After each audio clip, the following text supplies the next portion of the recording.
Hello, welcome. As Tonya mentioned, my name is David. I am an interactive media artist. I focus in music production. I've been harnessing my craft in responsive environments and installation design. Regardless of your background, I hope you walk out of here with some strategies on how to approach new art, on how to maximize your creativity, and also in how to structure your time. I grew up at a time of single field specialization, very much like this. Whatever it is that you were studying or practicing, it quickly became your trade, oftentimes in the long run. And so making the choice of what to study for undergrad was actually very high stakes. It was a permanent decision.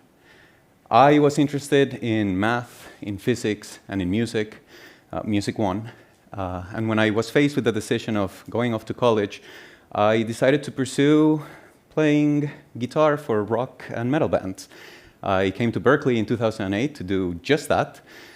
But here I encountered music production. I encountered audio technologies. And all of a sudden something shifted. I found something intersectional. I found something that would allow me to continue to be a musician and would also allow me to engage with all that passion that I had for science.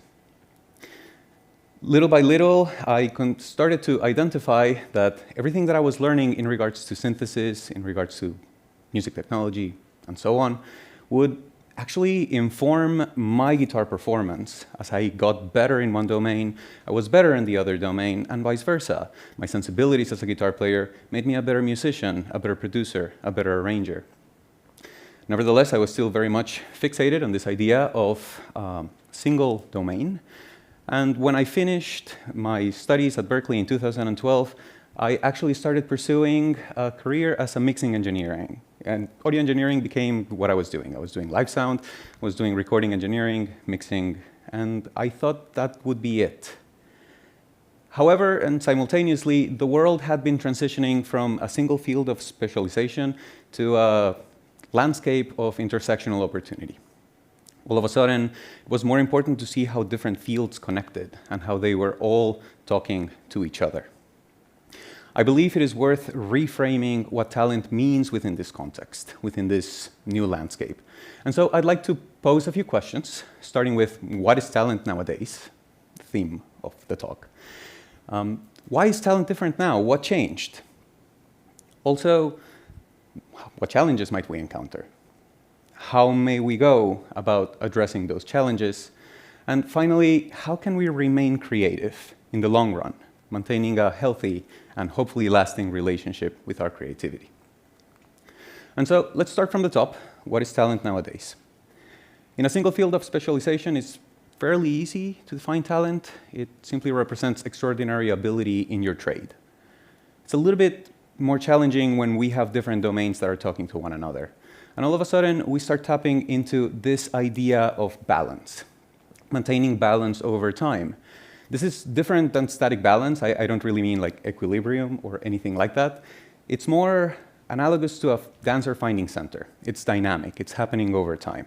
How do we ground ourselves and how do we find our rooted footing so that we can seamlessly transition from where we've been into where we want to be? Now, when we consider why talent changed, well, really, I believe it's rooted in our innate curiosity. We are drawn to learning and to discovering why things are the way they are. Nowadays, we have an abundance of resources, more than ever before, and we also have the ease of access on how to actually reach into that information. Now you can just look things up. And this has simplified the creative process. It has simplified how we learn, and it has simplified how we communicate with other people. It has made it possible to do much more than ever before. This has actually accelerated specialization. And this is not necessarily the same as I know a little bit about everything. You can now know a lot about many different things. And this multiple specialization has led us to having more polymaths than ever. People who are well-versed in a myriad of domains. Now, within this context, talent really thrives at identifying relationships and the intersection between people, between ideas, and between domains. This became apparent to me when I attended a festival in Sydney called Vivid. Vivid is a remarkable festival. The entire downtown Sydney area is featuring endless interactive installations, passive installations, work that integrates lighting, that integrates graphics, that integrates sound, haptics, and projection. Back in the day, whenever you would see any kind of these experiences, you would look at who made it, and it was a long list of people. But what I noticed is that more and more, there was a single name or two names that had developed something that was actually really meaningful. And I thought to myself, I kind of want to do that. That sounds really exciting. I didn't know where to start, and I didn't know how to jump into this new terrain. I had just finally started getting proper work as a mixing engineer, and it was a little bit daunting. And this was when my partner encouraged me to spend 5 years of my life trying to grow as an interdisciplinary interactive media artist. It was intimidating, but thanks to discipline, hard work, and consistency, I actually grew within those 5 years to the point where even before that was finished, I was getting work. And actually, Berklee hired me to come and teach precisely what I had been studying. This was a very dramatic change, and it wouldn't have been possible without the intersectional landscape where we're in. I identified several challenges through this process, and learning new things is always an adventure. And in particular, the two most prevalent ones started with the excess of information. Yes, we do have abundance of information, but now anybody can say whatever they want. And we run into a situation where we may find incomplete resources, erroneous resources, resources that are omitting some foundation or that expect you to know a lot to be able to dive into it. And so parsing through all of that wasn't necessarily easy. Second, especially as artists, we are now expected to rapidly and ongoingly output content all the time. There's an expectation that we're putting things out more and more. And the combination of these two things actually bring this idea of paralysis by analysis. And we are left a little bit stranded, kind of like in open water, with all of these possibilities. Creativity is a little bit like water, but when you just try to grab it, it will slip right within your fingers. And so, what solutions can we bring to still trying to find that best way to do something? Well, primarily, I believe in this framework, and if we go back to our analogy of a dancer finding center, we can think of movement, resilience, and calibration as some kind of an iterative loop that we can tap into to improve and better manifest ourselves. Movement is where we input ourselves into the system. We input energy, we input time, and we input attention. That input and what we're funneling into our craft is then put into this resilient stage where we're enduring a lot of things that life is throwing our way. We're relying on routine and structured practice so that actually we can make it somewhere. Little by little, those routines will bring us some sort of information, and we make it to this calibration stage where we get to assess, hopefully lovingly, how well we did. As we make sense of what was successful and what wasn't, we actually set direction for how we want to refunnel our efforts for our next iteration. And little by little, ongoingly, we will continue to thrive in this loop and eventually have something that we believe is representative of where we are at a given point in life. That's where we output something from the system and where we share something with our communities. Now, this can bring us actually an interesting framework for driving creative practice. We're no longer left stranded with a myriad of ideas because we're exploring and we're learning. Whenever you feel stuck and you run into a writer's block, I encourage you to write a prompt, write a list of constraints, and something that gives you some sort of a container, some sort of a vessel that you can pour that creativity into so that then you can give it to someone. It will no longer slip out of the vessel. Additionally, and in particular for dealing with this rapid expectation, we are also dealing with a world of impermanence. Things are ephemeral and fleeting, and they're moving all the time, and perhaps our creative practice can be nothing more than a snapshot of where we happen to be at a given point in time.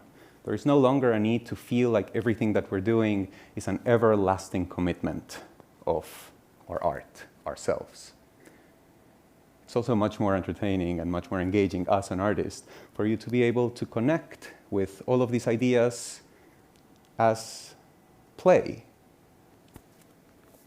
Now, I would like to share with you 5 ideas that have been meaningful to me to remain creative and to maintain a healthy relationship with my creative practice. First of all, I believe we all should be better at learning new things all the time. Early in my career, I would set aside 1 hour every day to study something new, something potentially a program that I wanted to learn, potentially some sort of a new technique. And this kept me fresh. It also brought a lot of ideas and it brought a lot of strategies on how I could actually grow. Second, in addition to learning things, it's important that we also practice and we iterate little by incorporating all these new ideas into what we already know. This is going to expand our vocabulary and it's going to make sure that it's not something that just remains in isolation, but gets integrated into who we are and where we are at a given point in time. This sort of balance should also be paired with establishing some sort of an external vault of knowledge, something that is accessible and that you can tap into very quickly. It's not just a matter of taking notes and putting them somewhere in a drawer where you'll never look again. Something that you can access immediately. You're going to learn a lot of things in life. And as you learn all these new things, that foundation stays with you. But you don't need to memorize every little aspect that is in front of you. It's far more important that you know where to find it. In fact, in Colombia, where I'm originally from, we have a saying that is, what's important is not to know, but to have the phone number of the one who does. And it's the same idea. You can tap into that information when you need it. Additionally, and especially for artists, I believe it's important that we focus on what to do, as opposed to how to do it. Focusing on how to do it, yes, you can cover a lot of information, but it feels a little bit like studying the dictionary. Amazing, but it might not serve you right in the long run. If you're focusing on what to manifest, what to create, what to change, all of a sudden you are able to funnel all of those efforts into something that's meaningful to you and to your community, to what you're observing, and to what you believe needs change.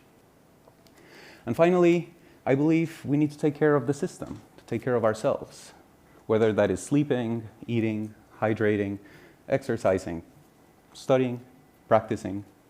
With work and little by little, we can find a balance between perfection and practicality, between tradition and novelty, and between this step and the next. Thank you all very much.